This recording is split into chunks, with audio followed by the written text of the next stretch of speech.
សួស្តីបងប្អូននេះចឹងស្រាប់បងប្អូនដែលចង់បានសេវាកម្ម TikTok view តើបងប្អូនទៅទិញរបៀបណាហើយទិញសេវាកម្មview បែប refill ហ្នឹងវាយ៉ាងម៉េចសេវាកម្ម auto refill ឬក៏ button refill ហ្នឹងវាយ៉ាងម៉េចចឹងស្រាប់បងប្អូនអត់ទាន់យល់អាចតាមដានវីដេអូនេះរហូតដល់ចប់បានចឹងសម្រាប់បងប្អូនអ្នកថ្មីក៏អាចតាមដានដែរបាទគឺយើងកុំពេលដែលយើងជាទិញទៅកុំឲ្យមានការដាក់ link ខុសឬក៏ទិញសេវាកម្មមួយដែលគេត្រូវការ link យ៉ាងម៉េចសេវាកម្មបញ្យល់នៅក្នុង option ហ្នឹងវាយ៉ាងម៉េចចឹងណាអូខេអញ្ចឹងសម្រាប់បងប្អូនដែលអត់ទាន់មាន account បងប្អូន check នៅក្នុងវីដេអូខាងក្រោមបានឬក៏វីដេអូនៅក្នុង channel ខ្ញុំបានបាទអញ្ចឹងពេលដែលយើងចង់ទិញនៅសេវាកម្មហ្នឹងបងប្អូនselect លើពាក្យថា new order នេះមកបាទអូខេអញ្ចឹងសម្រាប់ website Online វាមានច្រើនសេវាកម្មបាទមានទាំង TikTok មានទាំង Facebook មានទាំង YouTube មានទាំង Instagram Telegram ឯក៏មានដែរទាំង website ឯក៏មានដែរអញ្ចឹងបងប្អូនអាចចូលតែមក website យើងអាចជ្រើសរើសបានអូខេអញ្ចឹងកុំឲ្យរងចាំយូរពេលបងប្អូន select លើពាក្យ new order ហើយបងប្អូន select លើ TikTok បើសិនជាយើងចង់បានសេវាកម្ម TikTok ណាអញ្ចឹងយើង select លើ logo TikTok នោះវានឹង show category សេវាកម្ម TikTok ជាច្រើនបាទអញ្ចឹងវា show តែសេវាកម្ម TikTok ទេបាទអញ្ចឹងណាអញ្ចឹងបើសិនជាយើងចង់បាន TikTok view បាទអញ្ចឹងក្នុងនេះវាមានបង្ហាញយើងដែរបាទនៅ category ខាងលើបាទTikTok view auto refill អញ្ចឹងសេវាកម្មក្នុង category នេះមានលក្ខណៈថាបើសិនជាវា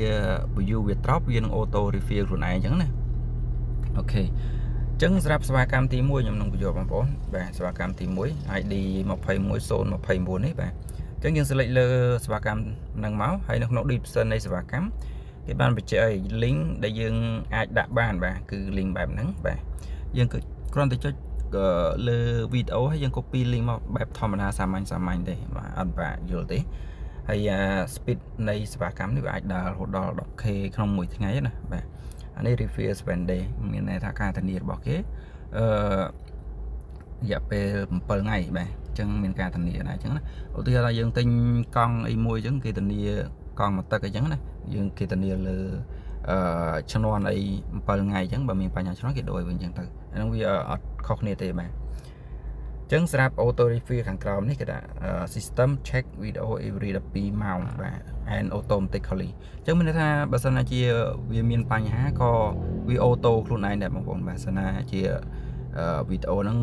TikTok update ទៅវា drop view តិចតួចអីចឹងទៅអញ្ចឹងអានេះរយៈពេល12ម៉ោងវានឹង auto recover មានថា auto refill ខ្លួនឯងយើងមិនចាំបាច់ចុចអីញ៉ៃទេបាទអញ្ចឹងចំពោះការដាក់ link បាទអញ្ចឹងខាងក្រោមនេះមកបាទអញ្ចឹងសម្រាប់ការ copy link ខ្ញុំឧទាហរណ៍មួយបាទអញ្ចឹងសម្រាប់ការ copy link បងប្អូនចុចកន្លែង share លើ link វីដេអូ TikTok ហ្នឹងមកតោះមកយើងចុច copy link បាទចុច copy link កន្លែងហ្នឹងមកបាទហើយយើងយកមកផាសកន្លែងហ្នឹងមកបាទគឺអត់ពិបាកទេ link គឺស្រួល copy ទេហើយចំនួនដែលយើងចង់បានចំនួនប្រមាណយើងដាក់ប៉ុណ្ណឹងមកถ้าយើងចង់បាន 10k ឬក៏ 100k វាកាត់លុយប្រមាណនេះខាងក្រោមនេះឆាកហ្នឹងមានន័យថាវាកាត់លុយបាទកាត់លុយអស់ 0.45 សេនបាទអញ្ចឹងបើយើងដាក់ 100k វាអស់ប៉ុណ្ណឹងដាក់ 10k វាអស់តែមិនដល់10សេនទេបងប្អូនបាទវាអស់ធូរថ្លៃទេបាទសម្រាប់ TikTok view វាធូរថ្លៃទេអូខេអញ្ចឹងពេលដែលយើងរៀបចំរួចអស់ហើយយើងដាក់ link ដាក់ចំនួនដែលយើងចង់បានតមកយើងចុច submit order ហ្នឹងទៅវានឹងធ្វើការឲ្យយើងហើយយើងរងចាំទៅបាទយើងអាច check មើលកន្លែង my order នេះបាននេះរបៀប check my order បងប្អូនប្រហែលជាចេះហើយបាទអូខេអញ្ចឹងសម្រាប់ការ order TikTok view បែបលក្ខណៈ auto refill យើងអាចទិញសេវាកម្មនឹងបានវា auto ខ្លួនឯងអញ្ចឹងបើសិនណាជាយើងចង់បានលក្ខណៈ view ធម្មតាបាទក្រោមនេះវាមានច្រើននេះបាទក្នុង category នេះមានច្រើនបាទហើយតម្លៃនេះធូរថ្លៃជាងលើទៀតបាទអញ្ចឹងបើ 100k អីអស់តិចតួចទេចាំមើលយើងដាក់ 100k បាទ 100k view អស់ 0.18 សេនទេបាទហើយនេះដាក់មក M បាទមក M view អស់$1.80 សេនបាទធូរថ្លៃមែនទែនបាទអញ្ចឹងយើងអាចទិញសេវាកម្មនេះបានអញ្ចឹងសម្រាប់សេវាកម្ម TikTok view នឹងអត់មានអីពិបាកយល់ទេបងប្អូនយើងមើល category ខាងលើអាហ្នឹងលក្ខណៈ auto refill ហើយខាងក្រោមហើយឥឡូវនេះលក្ខណៈធូរថ្លៃបែបអ្នកលក់ផ្សេងគ្នាបងប្អូនបាទយើងអាចទិញមួយណាក៏បានដែរបាទអានេះ refill button បើសិនណាជាយើងទិញសេវាកម្មនេះវាមាន refill button មានន័យថាពេលដែល order យើង order ហើយអញ្ចឹងយើងអាច ចុច refill button ក៏បានដែរបាទបើសិនណាជា order នឹងវាមានបញ្ហាធ្លាក់អញ្ចឹងយើងអាចចុច auto refill button បានអញ្ចឹងយើងឆែកឯណាយើងឆែកមកកន្លែង my order នេះមកបាទ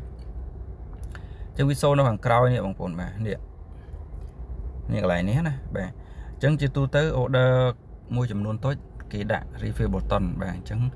ងជាលក្ខណៈអមួយដែរបាទយើងមិនចាំបាច់ស្នើតាមរយៈ ticket បាទតែបើយើងចុចកន្លែងហ្នឹងវាអត់ដើរយើងអាចស្នើតាមរយៈ ticket បានអញ្ចឹងសម្រាប់ refill button វា show កន្លែងបែបហ្នឹងបាទអញ្ចឹងបងប្អូនត្រូវចាំកន្លែងហ្នឹងដែរបាទអញ្ចឹងសម្រាប់វីដេអូនេះមានតែប៉ុណ្្នឹងឯងបងប្អូនបាទសម្រាប់ការ order TikTok video បាទវាមានលក្ខណៈងាយស្រួលមិនសាមញ្ញមិនស្មុគស្មាញអីច្រើនទេអញ្ចឹងខ្ញុំសូមបញ្ចប់វីដេអូនេះប៉ុណ្ណឹងបើបងប្អូនមានចម្ងល់អាចឆាតសួរខ្ញុំបន្ថែមឬក៏ comment ខាងក្រោមវីដេអូនេះក៏បានបាទអរគុណច្រើនបាយបាយ